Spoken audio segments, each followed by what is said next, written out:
बिस्मिल्लाहिर्रहमानिर्रहीम। अस्सलाम वालेकुम नाज़रीन, आप यूट्यूब चैनल देख रहे हैं। मैं इमरान खान हूँ। सबसे पहले जो बोर्ड ऑफ पीस के ऊपर पाकिस्तान तहरीक इंसाफ का रद्दअमल आया वो मैं आपके सामने रखता हूँ। एक तो बहुत लेट इन्होंने रद्दअमल दिया, लेकिन फिर भी रद्दअमल मैं आपको बताता हूँ। पाकिस्तान तहरीक इंसाफ ने हुकूमत के बोर्ड ऑफ पीस में शमूलियत के फैसले की शदीद मजम्मत करते हुए फ़लस्तीनी अवाम के हक़ खुद इरादियत की मुकम्मल हमायत का अदा किया है। इन्होंने वादे किया कि फ़लस्तीन से मुतअल्लिक़ कोई भी मुसल्लत शुदा मनसूबा कौम हरगिज़ कबूल नहीं करेगी। और ये पाकिस्तान तहरीक इंसाफ का जो इंफॉर्मेशन डिपार्टमेंट है उन्होंने ये बयान जारी किया है। और उन्होंने कहा कि हुकूमत ने कौम और पार्लिमान को एतमाद में लिए बगैर बोर्ड ऑफ पीस में शमूलियत इख्तियार की है, जो ना सिर्फ गैर जिम्मेदाराना है बल्कि इसके संगीन और दूर रस नताइज होंगे। अच्छा, अब ये कह रहे हैं कि इसराइल जो है वो तौसी कर रहा है, वो ज़्यादती कर रहा है, जुल्म कर रहा है, जबकि हुकूमत उसका तज़किरा भी नहीं करती, उसके ऊपर हुकूमत खामोश है। और एक बड़ी कमज़ोर पॉलिसी है पाकिस्तान की। फिर पार्लियामेंट के अंदर डिस्कस भी नहीं किया इन्होंने। और फ़लस्तीनियों की शमूलियत के बगैर आप कैसे इसराइल के साथ बैठ सकते हैं, ये सवाल भी उठाया गया। तो पाकिस्तान तहरीक इंसाफ कम से कम इस मामले पे अभी फ़िलहाल खड़ी हुई है। इमरान खान को लेकर एक अरब सहाफ़ी ने एक ट्वीट किया। ये जो अरब सहाफ़ी हैं जिनका नाम है अली अबू नीमा, इन्होंने जो ट्वीट किया, ये एक और जर्नलिस्ट हैं जिनके ट्वीट के ऊपर इन्होंने ट्वीट किया।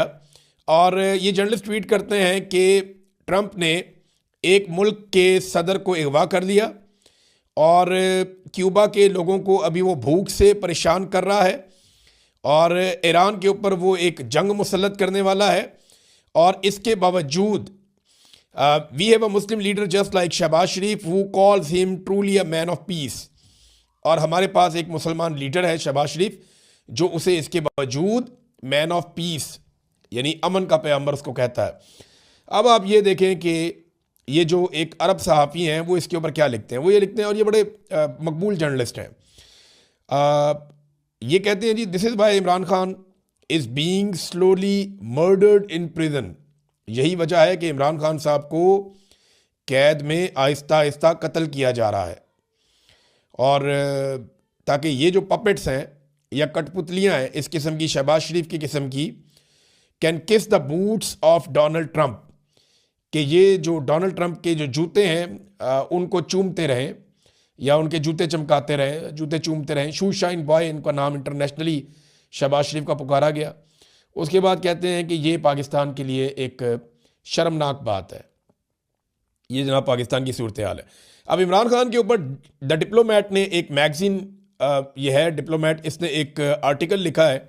ये आर्टिकल मैं आपके सामने ज़रूर रखना चाहता हूँ क्योंकि इससे आपको पता चलेगा कि actually international media Imran Khan के बारे में क्या कह रहा है और मामला किस तरफ जा रहा है। सबसे पहले ये 4-5 नुक्ते हैं इस आर्टिकल के अंदर इमरान खान साहब के हवाले से जो मजमून लिखा गया। और ये अमरीकी अशाती इदारा है, वहाँ बहुत मकबूल है, the diplomat.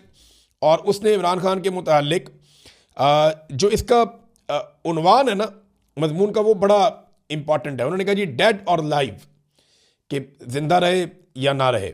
Imran Khan puts Pakistan journal Munir in a catch 22 situation, कि इमरान खान के साथ कुछ भी हो, वो जिंदा रहे या ना रहे। लेकिन उन्होंने पाकिस्तान के जर्नल आसिम मुनीर को एक कैच 22 सिचुएशन में फंसा दिया है।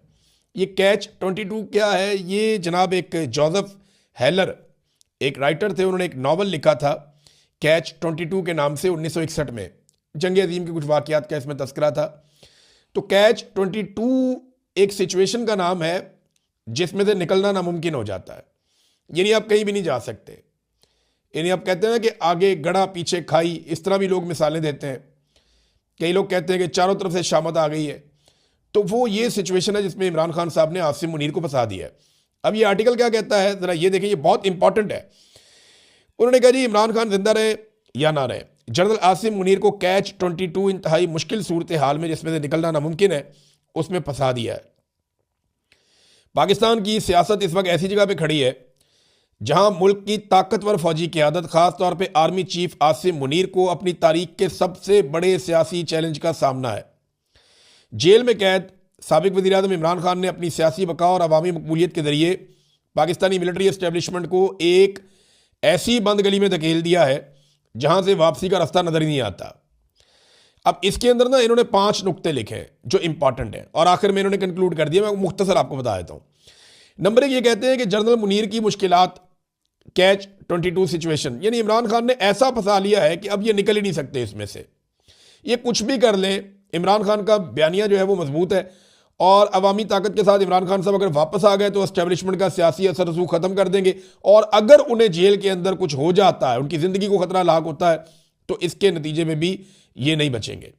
नंबर 2, जेल से बढ़ती हुई मकबूलियत, कि इमरान खान की मकबूलियत तो बढ़ती जा रही है बजाय इसके कम होने के। तो इमरान खान साहब एक ऐसी सिचुएशन में खड़े हो गए हैं आकर के कौम उनके साथ खड़ी है और वो पाकिस्तानी सियासत का मरकज इस वक्त बन चुके हैं।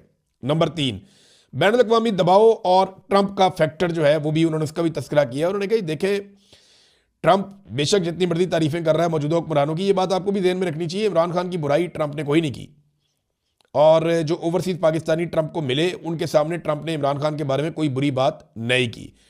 ट्रंप को यह पता है कि इमरान खान का नाम लेकर या उसके जरिए दबाकर मैं आसिम मुनीर से और शहबाज शरीफ से अपना काम निकलवा सकता हूं। तो फिलहाल वो अपनी पॉलिटिक्स कर रहे हैं, लेकिन इंटरनेशनली वो ये कह रहे हैं कि पाकिस्तान की जो मईशत है वो बहुत बुरी तरह तबाह हुई है और उसकी वजह से दबाव लगातार बढ़ रहा है। इमरान खान को दबाव में रखना मुश्किल बन रहा है। नंबर 4 पॉइंट इस इदारे ने यह लिखा, डिप्लोमेट ने, कि इदारे के अंदर तकसीम का खतरा है। इदारा कौन सा? फौज। और वो ये कह रहे हैं कि जो फौजी बहुत ऊंचे रैंक्स के ऊपर हैं, जैसे ये ऊपर के जर्नैल होते हैं चंद, उनको छोड़कर उन्होंने निचली सतह के तमाम अफसरान के बारे में लिखा कि उनमें इमरान खान की मकबूलियत बहुत ज़्यादा है और ये मकबूलियत फौजी क़यादत के लिए एक मुसलसल दर्द सर बनी हुई है कि इमरान खान फौजी तो नहीं है लेकिन फ़ौज के अंदर वो बहुत मकबूल है, ये भी उन्होंने लिखा। फिर नंबर 5 उन्होंने लिखा कि बोर्ड ऑफ पीस और सियासी सौदेबाजी, इसके ज़रिए उन्होंने कहा जी कि इसमें शमूलियत करके बैनुल अक़वामी सतह पर इसराइल या ईरान के मामलात में मुदाखलत करके आलमी सतह पर अपनी अहमियत मनवाने की पाकिस्तान कोशिश तो कर रहा है ताकि अंदरूनी दबाव को कम किया जा सके, लेकिन इमरान खान का फैक्टर ऐसी हर कोशिश पर हावी रहता है कि जो मर्जी कर लें, इससे फ़र्क नहीं पड़ रहा। तो जनाब उन्होंने इख्तिताम किया कि इमरान खान को दीवार से लगाने की हिकमत अमली उल्टी पड़ चुकी है आसिम मुनीर को और अब एस्टेब्लिशमेंट को या तो खान के साथ कोई बड़ा समझौता करना पड़ेगा या फिर एक ऐसे अवामी गैज़ो गज़ब का सामना करना पड़ेगा जिसकी मिसाल पाकिस्तान की तारीख में नहीं मिलती। यह है नाज़रीन मामला जो इमरान खान से रिलेटेड इंटरनेशनली डिस्कस किया जा रहा है। तो आसिम मुनीर साहब फंस गए कैच 22 सिचुएशन में और यहाँ से निकलना उनके बस की बात नहीं है, बज़ाहिर ऐसा दिखाई देता है। अब नाज़रीन मैं ज़रा पाकिस्तान की इस वक्त ना यहाँ बहुत ज़रूरी है कि आपके साथ तस्करा किया जाए पाकिस्तान की मईशत का, क्योंकि इस आर्टिकल में भी ये था। मईशत की हालत आप यहाँ से अंदाज़ा कर लें कि ये एक डाटा आया, बिजनेस रिकॉर्डर के अंदर भी ये डाटा छपा है और वो ये बताता है कि पाकिस्तान की इंतहाई ख़तरनाक सूरत हाल है। इन्वेस्टमेंट जो पाकिस्तान के अंदर हो रही है वो एथोपिया से, युगांडा से, सेनेगाल से, मोज़म्बिक से, नमीबिया से, नाइजीरिया से, कोट दी आइवरी से और कॉन्गो जैसे अफ्रीकी ममालिक से भी कम हो गई है जो पाकिस्तान में सरमायाकारी आ रही है। और ये इतनी कम सरमायाकारी है कि सारे रिकॉर्ड टूट गए हैं। जीडीपी के 0.45% से भी कम है और दुनिया का जो म्यार है वो 3% है। तो ये जनाब पाकिस्तान की इकॉनमी का बेड़ा गर्क हुआ है। जनवरी 2026 तक 125 सरमायाकार कंपनियां पाकिस्तान से निकल गई हैं। कंपनियों का ताल्लुक बरतानिया से है, यूएई से है, जापान से है, दुनिया के मुख्तलिफ मुल्कों से है। अभी एक बहुत बड़ी कंपनी जो है मित्सुबिशी, वो पाकिस्तान को छोड़कर चली गई। तो एक के बाद एक कंपनी जो है वो पाकिस्तान से अपना बोरिया बिस्तरा गोल कर रही है और पाकिस्तान को छोड़कर जा रही है। अब आप ये देखें, पाकिस्तान सबसे कम सरमायाकारी वाला मुल्क है इस खित्ते के अंदर भी, जहां पाकिस्तान है एशिया में। ताज़ा आदादोशुमार जो हैं उनके मुताबिक पाकिस्तान में सरमायाकारी का तनासुब 13.8%।